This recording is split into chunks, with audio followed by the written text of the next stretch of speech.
வேப்பமரத்தடியில் உள்ள பாதுகைகளின் கதை. பாயி கிருஷ்ணாஜி அலிபாகர் என்பவர் அக்கல்கோட் மகாராஜின் அடியவர். அக்கல்கோட் மகாராஜின் உருவப்படத்தை வழிபட்டார். அவர் ஒருமுறை அக்கல்கோட்டிற்கு சோலாப்பூர் ஜில்லா சென்று மகாராஜின் பாதுகைகளை தரிசனம் செய்து கொண்டு தன்னுடைய நேர்மையான வழிபாட்டை செலுத்தி வர நினைத்தார். அவர் அங்கு செல்வதற்கு முன் கனவில் ஒரு காட்சியை கண்டார். அக்காட்சியில் அக்கல்கோட் மகாராஜ் தோன்றி அவரிடம், இப்போது சீரடியே எனது இருப்பிடம், அங்கு சென்று உனது வழிபாடுகளை செலுத்து என்றார். எனவே பாயி தனது திட்டத்தை மாற்றிக்கொண்டு சீரடிக்கு வந்து பாபாவை வழிபட்டு 6 மாதங்கள் அங்கு தங்கி மகிழ்ச்சி அடைந்தார். அவருடைய காட்சி முதலியவற்றின் ஞாபகார்த்தமாக அவர் பாதுகைகளை தயாரித்து சிரவண சாகா 1834 ஆகிய புனித தினத்தன்று அவற்றை தாதா கேல்கர், உபாசினி முதலியோரால் நடத்தப்பட்ட உரிய சடங்கு சம்பிரதாயங்களுடன் வேப்ப மரத்தடியில் பிரதிஷ்டை செய்தார். அதன் வழிபாட்டுக்கு ஓர் அந்தனர் நியமிக்கப்பட்டார். அதனுடைய நிர்வாகம் சகுன்மேரு நாயக் என்ற அடியவரிடம் ஒப்புவிக்கப்பட்டது. இக்கதையின் முழு விபரம். தானேவை சேர்ந்த திரு பி.வி. தேவ் என்னும் ஓய்வு பெற்ற மம்லத்தார் சாய்பாபாவின் ஒரு பெரிய பக்தர். இவர் இந்த விஷயத்தை பற்றி சகுன்மேரு நாயக், கோவிந்த கமலாகர் தீசித் இவர்களிடமிருந்து விசாரித்து பாதுகைகளை கொண்ட ஒரு கட்டுரை சாயிலீலா தொகுப்பு 2 எண் 1 25ஆம் பக்கத்தில் பதிப்பித்துள்ளார். அது கீழ்கண்டவாறு: 1834 RFல் பம்பையை சேர்ந்த டாக்டர் ராமாராவ் கோதாரி ஒரு தடவை சீரடிக்கு பாபாவின் தரிசனத்துக்கு வந்தார்.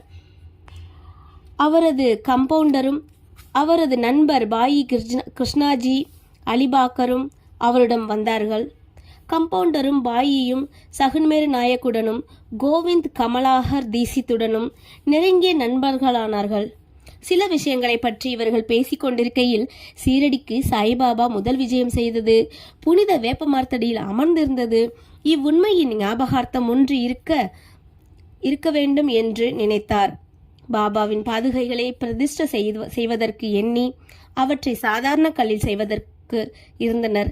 அப்போது பாயியின் நண்பரான கம்பவுண்டர் தனது எஜமானரான டாக்டர் ராமாராவ் கோதாரியிடம் இதை தெரிவித்ததால் இதற்காக அருமையான பாதுகைகளை அவர் தயாரிப்பார் என்று யோசனை கூறினார். அனைவரும் இந்த யோசனையை விரும்பினர். டாக்டர் கோதாரியிடமும் இதை பற்றி தெரிவிக்கப்பட்டது. அவரும் சீரடிக்கு வந்து பாதுகைகளின் திட்டத்தை வரைந்தார். கண்டோபா கோவிலில் உள்ள உபாசினி மகாராஜிடம் அவர் சென்று தனது திட்டத்தை காண்பித்தார். உபாசினி அதில் பல முன்னேற்ற திருத்தங்கள் செய்து தாமரை புஷ்பங்கள், சங்கு, சக்கரம், மனிதன் முதலியவற்றை வரைந்து வேப்ப மரத்தின் உயர்வை பற்றியும் பாபாவின் யோக சக்தியை பற்றியும் உள்ள பின்வரும் ஸ்லோகத்தை அதில் பொறிக்கலாம் என்று யோசனை கூறினார். அந்த ஸ்லோகம் பின்வருமாறு கொடுக்கப்பட்டுள்ளது. அது முழுவதும் சமஸ்கிருதம் போல இருக்குது.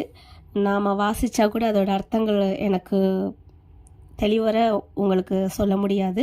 அதோட புகைப்படத்தை நான் இதில் போட்டிருக்கேன், பார்த்துக்கங்க. நான் தொடர்ச்சியை வாசிக்கிறேன். நான் சாய்நாத் பிரபுவை வணங்குகிறேன். வேப்ப மரத்தடியில் அவரது நிரந்தர இருக்கையினால் கசப்பாகவும் இனிமையற்றதாகவும் இருப்பினும் அமிர்தத்தை கசிக்கிறது. அம்மரத்தின் கசிவு அமிர்தம் என்று அதன் குணப்படுத்தும் தன்மையால் அழைக்கப்படுகிறது. கல்ப விருட்சத்தை விட சிறந்தது சீரடிக்கு கம்பவுண்டர் மூலம் அனுப்பப்பட்டன.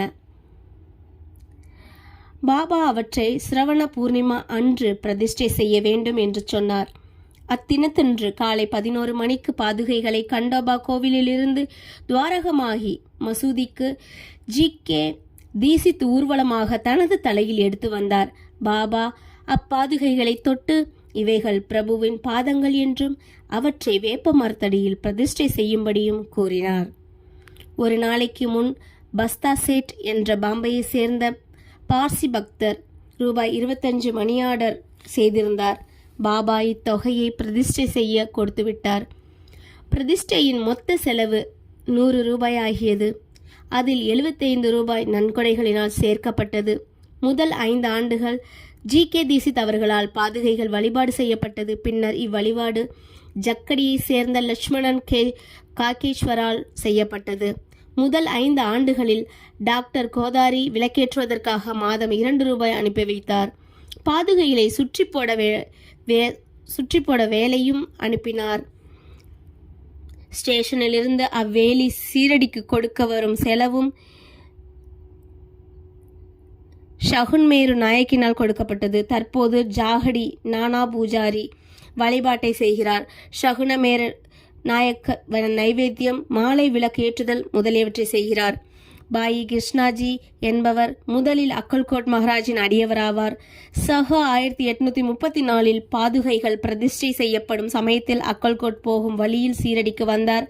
பாபாவின் தரிசனம் ஆன பிறகு அக்கல்கோட்டுக்கு போக விரும்பி பாபாவின் அனுமதியை இதற்காக அவர் வேண்டினார். பாபா அவரிடம் அக்கல்கோட்டில் என்ன இருக்கிறது என்றார். இதை கேட்டு பாயி அக்கல்கோட் செல்லவில்லை. பாதுகைகளின் பிரதிஷ்டைக்கு பின் சீரடிக்கு அடிக்கடி வந்தார். ஹேமட் பந்திற்கு இவ்விவரங்கள் தெரியாதென்று திரு BV தேவ் முடிக்கிறார். அவர் அங்கனம் அறிந்திருப்பாராயின் அதை தன்னுடைய சச்சரித்திரத்தில் சேர்க்க தவறியிருக்க மாட்டார்.